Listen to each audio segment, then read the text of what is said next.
কারণ এরকম কিন্তু হয় না সাধারণত, হ্যাঁ খুব কম।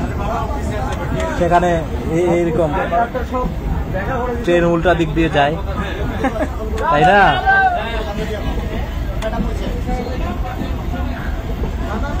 গাড়ি ঘোড়ার মতো ভাই ভাই সাইড দাও করে যাও।